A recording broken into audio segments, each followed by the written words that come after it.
자, 이번 시간은 예서입니다.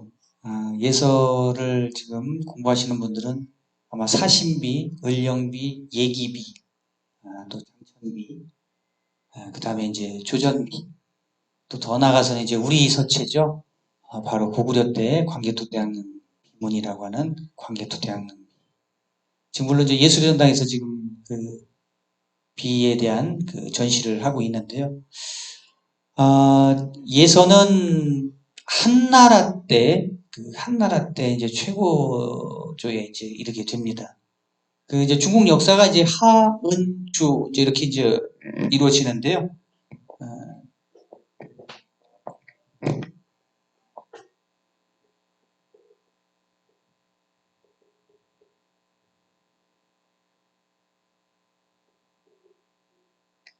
자, 보시면은 하나라, 은나라라고 되어 있는데 이제 보통 우리가 상나라라고도 얘기를 합니다. 여기를 상나라. 그 다음에 이제 주나라가 있어요. 주나라 뒤에 이제 바로 여기가 이제 우리가 알고 있는 춘추 이제 전국 시대가 되겠죠. 그러다가 요게 전국 칠흥에서 진나라가 전국 칠흥 중에 진나라가 이제 육국을 통일을 하게 되죠.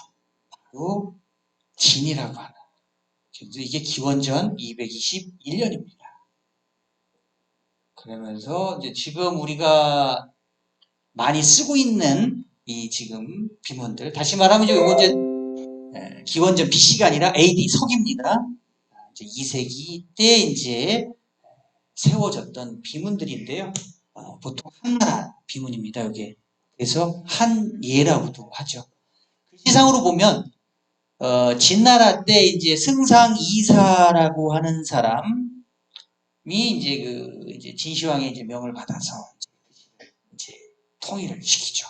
전국 육국들 글씨들이 다 다를 거 아니에요. 우리 사투리가 다 다르듯이 이때 뭐 더했을 거 아니에요. 땅이 뭐 우리나라랑은 잽이 안 될 정도니까.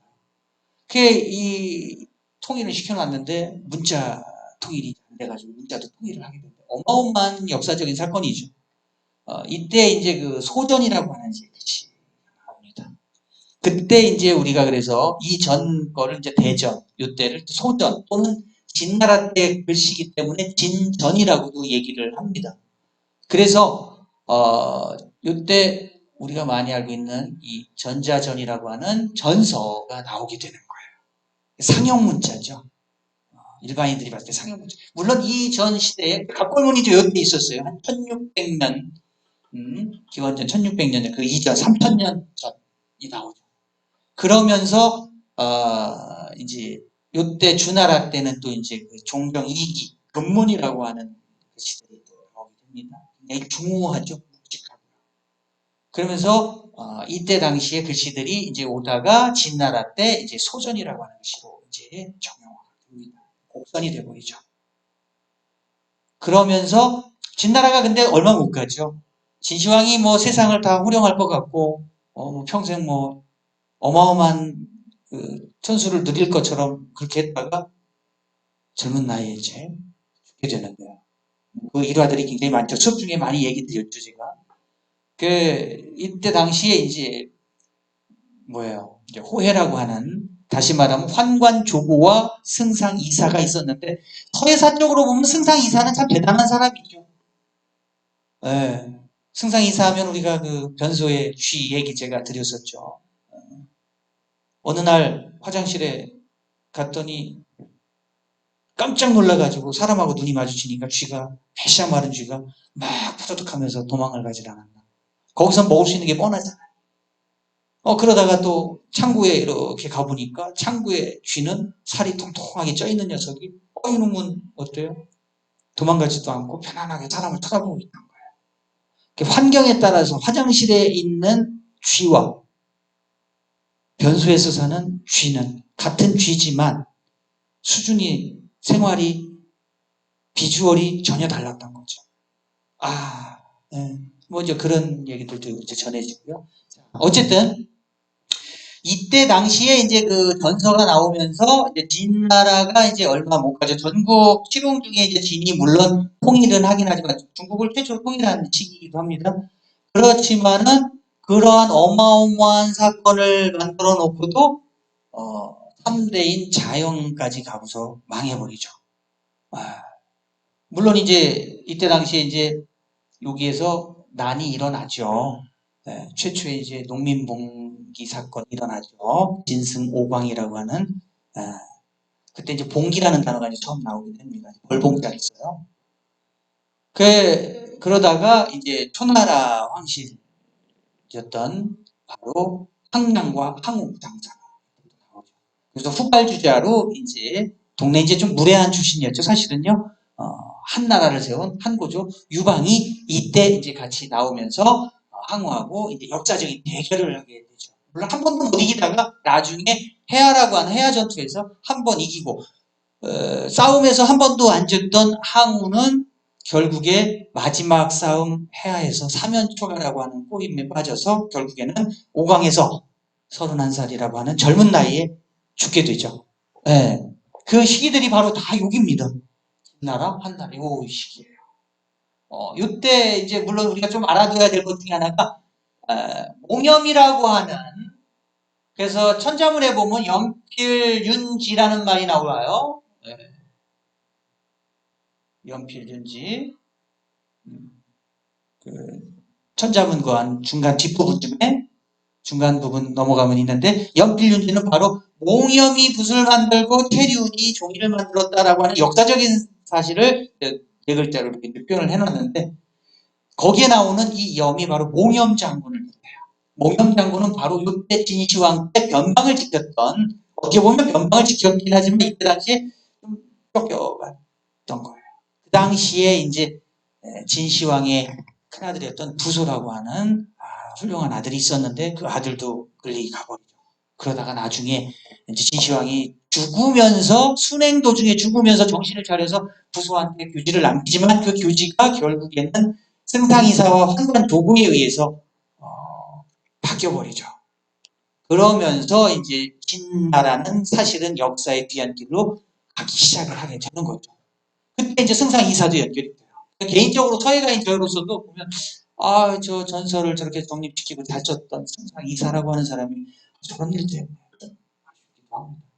어쨌든 이러면서 이때 나왔던 인물이 요 염이 있어요. 그래서 붓을 최초로 만들었다고는 하지만 붓을 꼭 만드는 사람이라기보다는 붓을 또 이제 좀 업그레이드하고 창안한 사람이 아닐까 이렇게 이제 보는 거기도 하고요. 어디는 또 복수명사로 보는 경우도 있습니다. 하지만 이때 어쨌든 몽염이라는 사람이 나왔고 전설하는 게 나왔어요.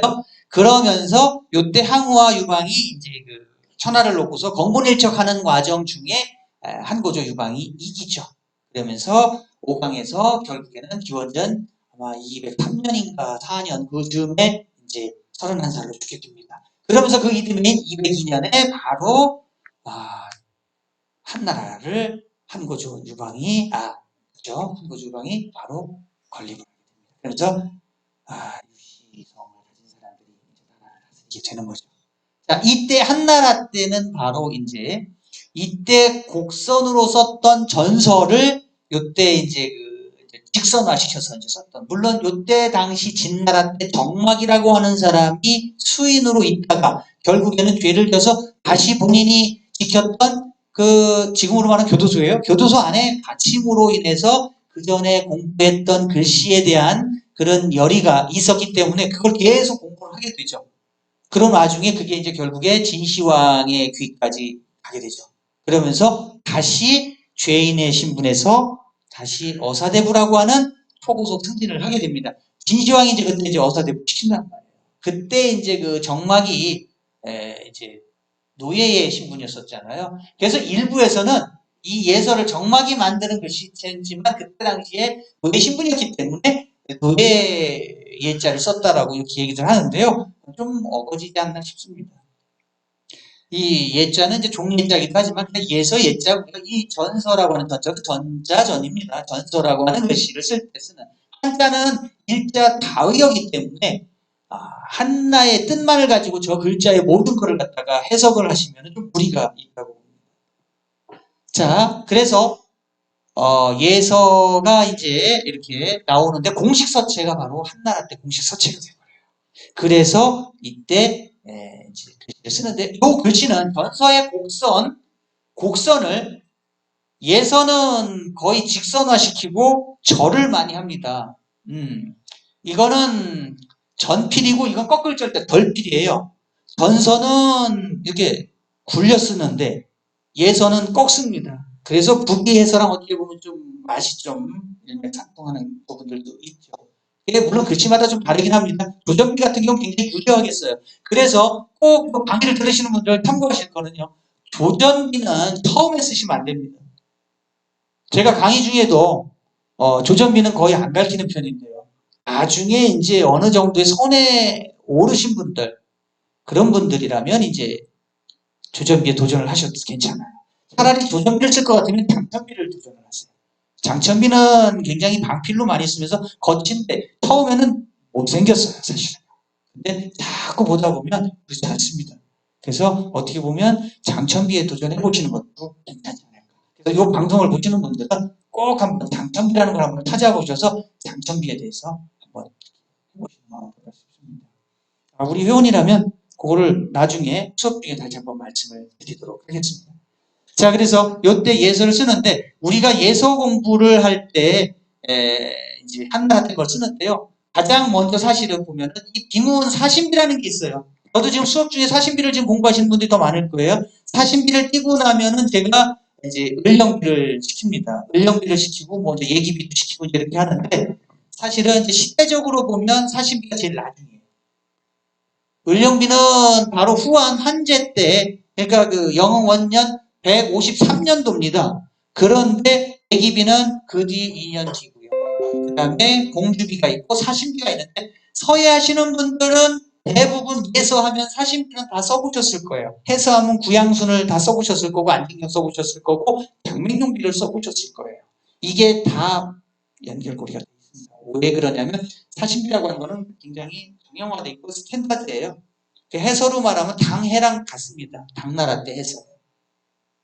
여기서 잠깐 말씀드릴 거는 제가 당해라고 그랬어요. 당나라 때의 글씨는 해서체가 거의 주종을 이루고 황금비를 맞이합니다. 그래서 대부분 그때 당시에 당나라 초에 구양순, 우세남, 저수량, 뭐 설직이나 당태종도 거기에 붙기도 해요.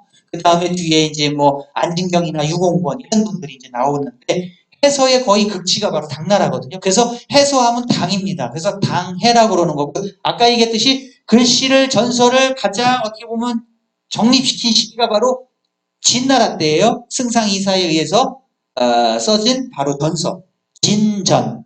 그게 소전이긴 한데 진전이라고 그래요. 그 다음에 한나라 때 물론 한나라는 기원전 202년 정도요. 또 어디는 뭐 203, 4년 이렇게 나와 있는데 뭐 숫자는 그렇게 중요하진 않지만 202년경이라고 제가 여기서 정립을 할게요.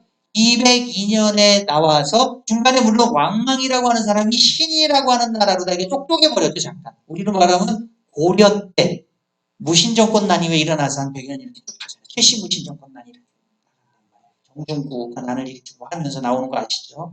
그런 것처럼 암흑기가 있듯이 한나라도 잠깐 쪼개집니다. 이때 뒤에 한 200년 흐르면서 이제 AD로 넘어오면서 신이라고 하는 나라가 잠깐 설립이 되죠. 그러다가 우리가 잘 알고 있는 유수, 광무제, 광무제 유수가 이제 나라를 세우죠. 그게 이제 한나라인데 후한이라고 합니다. 그래서 전한과 후한으로 이렇게 나눠집니다. 그 신이라고 하는 나라, 왕망의 나라를 기준으로 해서 이렇게 나눠지는데 어쨌든 그 이후의 시기죠. 그래서 이때 글씨 예서체로 유명한 게 바로 사신비, 예기비, 을령비, 장천비 이런 게 있습니다. 그래서 예서를 공부하시는 분들은 사신비로 시작을 하셔가지고 을령비로 들어가고 예기비로 마무리를 져라라는 그런 말들이 있습니다. 요거를 글씨를 또 이따가 또 치피를 잠깐 해드리겠지만 쓰면서 또 제가 다시 첨삭을 하도록 하겠습니다. 네, 감사합니다.